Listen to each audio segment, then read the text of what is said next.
Hi మామ, welcome back to my channel Pudi logs. So ఈ వీడియోలో వచ్చేసి యుఎస్లో ఉన్న మన ఇండియన్స్ని ఎవరైతే ఇల్లీగల్గా ఉంటారో నాన్ ఇమిగ్రెంట్స్ని అయితే డిపోర్ట్ అయితే చేశారు. దీంట్లో ఫైండ్ అవుట్ చేసినది వచ్చేసి 20,000 మెంబర్స్ అయితే వీళ్ళు ఫైండ్ అవుట్ చేశారు.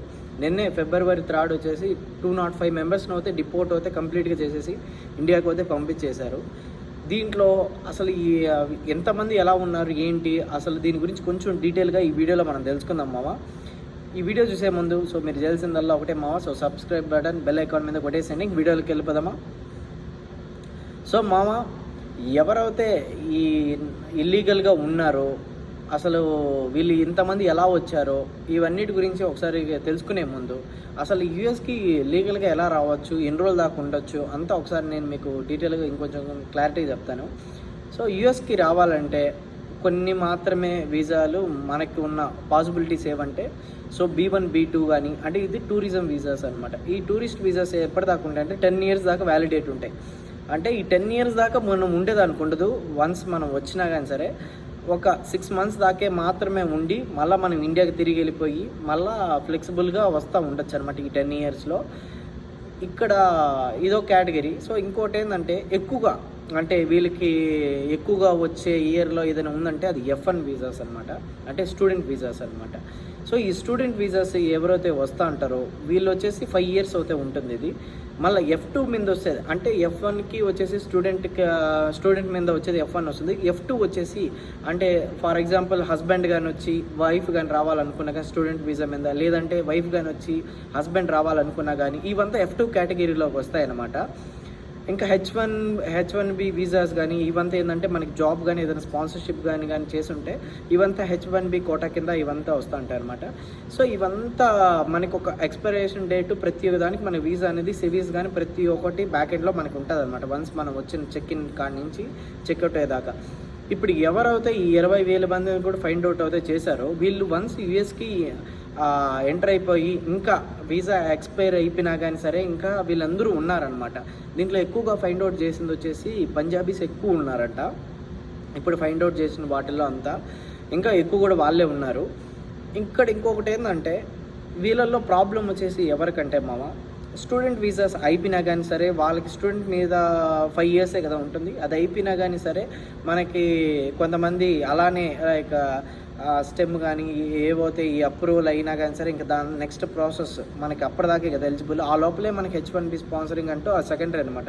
ఇంకా ఎవరైతే ఇవేం పిక్ అవ్వకుండా ఇంకా స్టిల్ ఇలాగ ఎవరైతే ఉన్నారో వాళ్ళని కూడా ఫైండ్ అవుట్ చేస్తున్నారంట. H1B వీసా మీద ఎక్స్పైర్ అయిపోయిన వీళ్ళని కూడా. అలానే ఇక్కడ మెయిన్ వచ్చేసి ఎవరైతే ఈ ఫేక్ మ్యారేజెస్ కూడా చేసుకొని యూఎస్కి అయితే ఎంటర్ అయిపోయారో వాళ్ళని కూడా ఎక్కువగా ఫైండ్ అవుట్ చేస్తున్నారు. వాళ్ళతో పాటు మనకి యూఎస్ని మహా అయితే ఈ బార్డర్ క్రాస్ చేసే పాసిబిలిటీస్ ఏవేమి ఉంటాయంటే కొంతమంది షిప్స్లో వస్తారనమాట. ఈ షిప్లో వచ్చేసి ఇక్కడ ఉండిపోవడం కానీ అలాంటి వాళ్ళు కూడా ఎక్కువ మంది ఉన్నారు. కొంతమంది ఎలాగంటే ఈ మెక్సికో బార్డర్ నుంచి ఈ అడవిలో రావడం కానీ ఇంకా ఉండే పాసిబిలిటీస్ ఇంక బార్డర్ దాటుకొని రావాలన్నా కానీ సరే ఇంకా ఇట్లాంటి రేర్ కేసెస్ ఉండే వాళ్ళు ఎక్కువ అయిపోయారనమాట.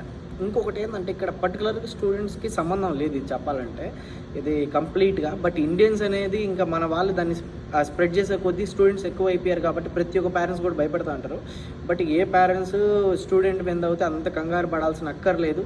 ఇక్కడ మెయిన్ ఎక్కువ ఫోకస్ చేస్తూ ఉంటుందంటే ట్రంప్ వచ్చేసి ఇండియన్ అని కూడా కాదు, ఎక్కువ ఫోకస్ చేస్తారనేసి ఎవరైతే వితౌట్ ప్రాపర్ డాక్యుమెంట్స్ లేకుండా యూఎస్లో ఉంటున్నారు వాళ్ళని ట్రంప్ అనేది ఫైండ్ అవుట్ చేస్తున్నాడు. ట్రంప్ చేసేది ఓ రకంగా చూడాలంటే 100% 200% చాలా మంచి పని చేస్తున్నాడు.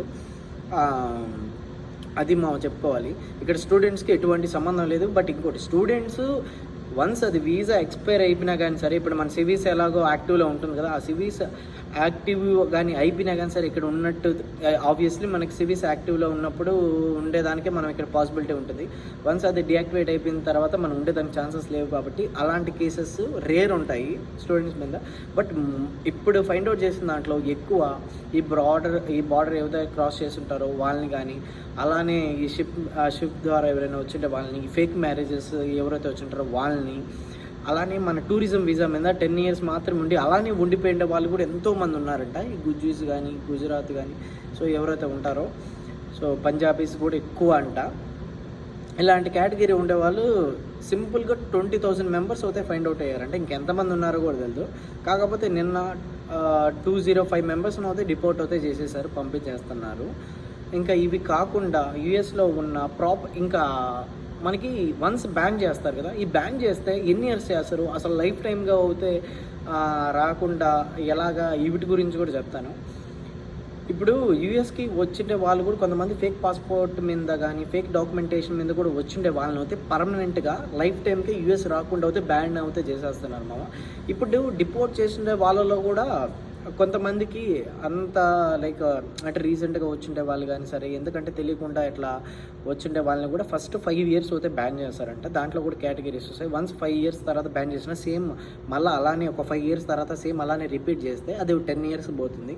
సో అలాగా అటెంప్ట్స్ ఉంటాయి అనమాట. 20 years దాకా అయితే ఫైనల్గా బ్యాన్ చేస్తారు. ఇన్ కేస్ అది ఎక్సెప్ట్ క్రిమినల్ హిస్టరీ కాకుండా, అంటే ఫేక్ మ్యారేజెస్ కాకుండా, క్రిమినల్ హిస్టరీకి ఏమొస్తాయంటే నువ్వు ఒక యూఎస్కి వ్యతిరేకంగా ఏం చేసినా కానీ సరే, అంటే ఇప్పుడు కొంతమంది ఏం చేస్తారంటే ఈ దొంగ పెళ్ళిళ్ళు చేసుకొని వస్తారు, వాళ్ళు కూడా క్రిమినల్ హిస్టరీ లాగానే కన్వర్ట్ అయిపోతుంది. ఇంకా అలానే ఇంకా కొంతమంది ఈ టూరిజం వీసా మీద వచ్చి అలానే ఉండిపోతారు కదా.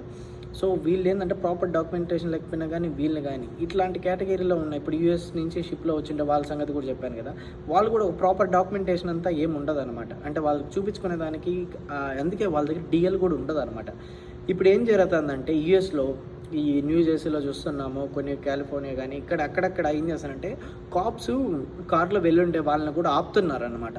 బేసిక్గా ఏంటంటే యూఎస్లో ఎవరైతే కార్ డ్రైవ్ చేసే వాళ్ళు డ్రైవ్ చేసిన ఒక్క వ్యక్తినే అడతారనమాట. అందుకనేసి యూఎస్లో ఎవరైతే తోలుతున్నారో కార్లో ఎంతమంది ఉన్నా కానీ సరే డ్రైవర్ రెస్పాన్సిబిలిటీ అనమాట. ఇన్ కేస్ వాళ్ళు సీట్ బెల్ట్ పెట్టుకోకపోయినా కానీ టికెట్ పెనాల్టీ డ్రైవర్కే పడుతుంది. సేమ్ అలానే ఇప్పుడు యూఎస్లో ఏంటంటే ఎవరైతే డ్రైవ్ చేస్తున్నారో వాళ్ళతో పాటు ఉన్న వాళ్ళని కూడా ఐడీస్ అయితే చెక్ చేస్తున్నారు అనమాట. సో ఇలా జరుగుతున్నాయి. దీంట్లో మళ్ళా చెప్తున్నాను కదా, స్టూడెంట్స్కి ఎటువంటి ఏం ప్రాబ్లం లేదు. సో మన వీడియో ద్వారా కూడా మీరు నేను స్టూడెంట్స్ని భయపెడుతున్నాను అనేసి మీరు అట్లా లైక్ మిస్అండర్స్టాండింగ్ చేసుకోకుండా, ఎవరైతే నాన్ డాక్యుమెంట్ లేకుండా ప్రాపర్ డాక్యుమెంట్స్ ఏమీ లేకుండా ఇల్లీగల్గా వచ్చిండే వాళ్ళకే ప్రాబ్లము.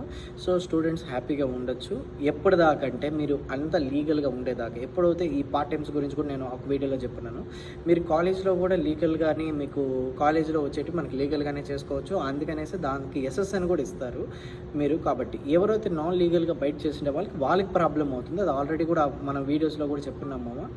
ఇది మామ, ఇంకెంతమందిని డిపోర్ట్ చేస్తారు, ఇంకేంటి యూఎస్లో విశేషాలు కూడా ఇంకా అప్కమింగ్ మన వీడియోస్లో మనం తెలుసుకుంటూ ఉన్నాము. So keep watching so Pudi vlogs and stay in touch with me. So మళ్ళీ నెక్స్ట్ వీడియోలో కలుద్దాం. సీ నెక్స్ట్ వీడియో మామ.